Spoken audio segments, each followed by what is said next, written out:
Question number 15 के बाद बेटा हमारा क्वेश्चन नंबर 16 है। इसमें क्या है, रेखांकित पद को आपको प्रश्न का निर्माण करना है। निंद्राम, निंद्राम आ गया तो क्या हो जाएगा काम। वृक्षस्य है हो गया, षष्ठी विभक्ति है तो बेटा कस्य आ जाएगा। नंदनी क्या स्त्रीलिंग शब्द है तो का आ जाएगा। वृक्षः बहुवचन है, ठीक है। कहा को के, तो यहाँ पर क्या हो जाएगा, वृक्षा का के हो जाएगा। सवकर्मणि, सवकर्मणि में क्या आ जाएगा, कस्मिन, कस्मिन या कुत्र, अपने अपने कार्यों में। चटका जो है सभी अपने अपने कार्यों में लीन थे, काम में लगे हुए थे। क्वेश्चन नंबर 17 में आपका है जटायो पश्य है, मामारी है, हय मानस्य अवथना मनीन राक्षणहीन करुणः पाप कर्मण। तो यहाँ पर आपको क्या करना था, अन्वय को पूरा करना था। हे जटायु अनिहीन पाप कर्मण हम राक्षस इंद्र, राक्षसों का जो इंद्र है वो कौन है, राक्षसों का इंद्र किसको माना गया था, रावण को के लिए कहा गया है कि ये पाप कर्म करने वाला राक्षसों का इंद्र अनाथवत, अनाथ की तरह है माने ले जा रहा है। माम मुझे, करुणम पश्य है, करुणा के रूप में देखो, ठीक है। मुझे ये कौन लेके जा रहा है, राक्षसों का इंद्र जो है रावण लेकर जा रहा है। उसके बाद नेक्स्ट आता है 17 क्वेश्चन में, निर्वत्यम मति नीचहान पर दाराभ्य निश्चह तत् समाचरहिते उद्धारहु तत् अप्रहा विग्रहेते। अब आपको इसको भी ध्यान में रखना है बेटा। देखो, हे रावण कहता नीचाम मति ही, अपनी मति को हटा लो, पर दारा भी दूसरे की पत्नी से है, ठीक है। निवर्त्यः हटाना, धीरः यत, जो धीर होते हैं, जो अच्छे लोग होते हैं उनके लिए यूज होता है। धीरः यत, जो नह समाचरेत, ठीक नहीं है। यत अश्य परहा विग्रहेत, ठीक है, कि दूसरों की वाइफ को लेके जाना, दारहा को लेके जाना, पत्नी को ले जाना ठीक नहीं है। आप इसके अपनी मति जो अपनी बुद्धि को इस पे से हटा लो।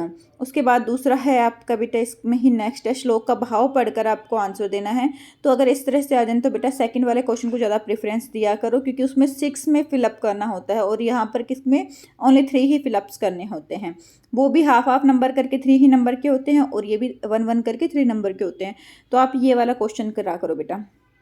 भावार्थ क्या हो जाएगा, जटायु नाम यशः धनु भंग है, जटायु ने जिसकी धनु को भंग कर दिया। धनु का मतलब क्या बताया था आप लोगों को, धनु का मतलब था धनुष, धनुष को तोड़ दिया। यश अश्व मारिता, जिसके घोड़ों को मार दिया। यश सारथी मारिता, उसके घोड़ों को, सारथी को मार दिया। एतादृशम सह, ऐसा वह रावण, रथहीनः, रथ से हीन, क्रोधा अंधा, क्रोध से अंधा होकर, मतलब क्रोध में ज़्यादा आ जाता है। चाह भूतवा शीघ्रम जटायु कृपाणेन आकृतवान, जल्दी से ही जटायु पर क्या करता है, अपनी तलवार से आक्रमण करता है।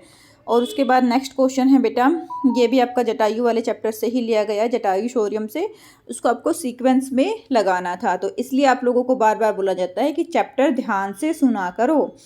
पहले क्या आ जाएगा, सुदुखिता सीता करुणाम वाचा विलपंति गिरधम दर्शा, सुदुखित सीता ने करुणा से भरे हुए गिद्ध को देखा। उसके बाद सेकंड में आएगा बेटा, सीता जटायु प्रार्थित, सीता ने जटायु से प्रार्थना की।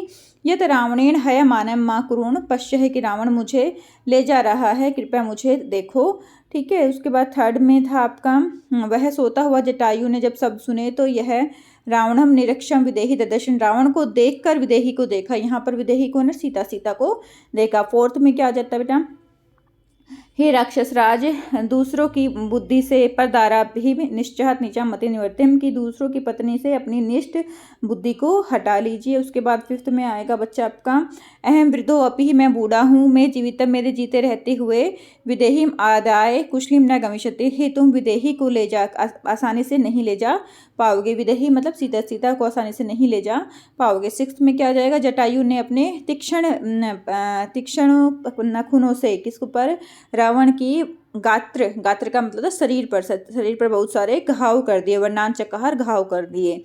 उसके बाद 7वें नंबर में आता है बेटा, रावणस्य चापम चरणाभ्याम भंजा, और रावण की जो चाप है उसको किससे तोड़ दिया, अपने पैरों से तोड़ दिया। 8th में आपका आ जाएगा, वीरथ है, बिना रथ के रावण विदेही को अंक में लेकर, गोद में लेकर, आधा है भूभि अपतत, भूमि पर आकर गिर गया। तो ये बेटा आप लोगों को करना था सीक्वेंस में, और ये हमेशा ही आता है आपका, तो अच्छे से चैप्टर पढ़ा करो ताकि सीक्वेंस ठीक कर सको। उसके बाद आपका क्वेश्चन नंबर 19 है, बृहतमः, बृहतमः का क्या होता है, दृढ़तमः, सह बृहतमः मंजुषा गृतवहन। बृहतमः का आपको क्या बताना है, अर्थ बताना है, तो क्या जाएगा, दीर्घ, दीर्घ का मतलब बड़ा होता है और बृहत का मतलब भी बड़ा होता है। समर्ग का मतलब क्या होता है, संपूर्ण।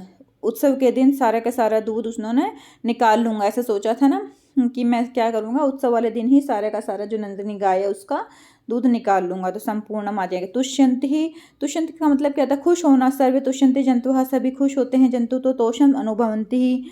उसके बाद केले भी, तेन सहा केले भी, अब सहा के साथ तृतीय विभक्ति आती है, तो यहाँ पर केले भी शब्द आया है।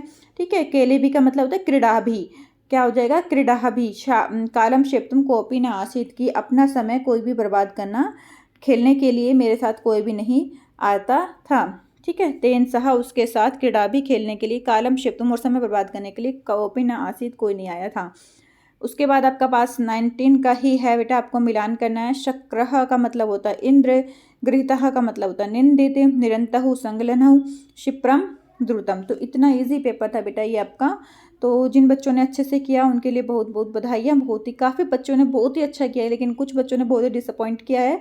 तो बेटा नेक्स्ट टाइम सब चीज़ ये ध्यान रखना है और अच्छे से क्लास में पढ़ना है। ओके बेटा, अपना ध्यान रखना।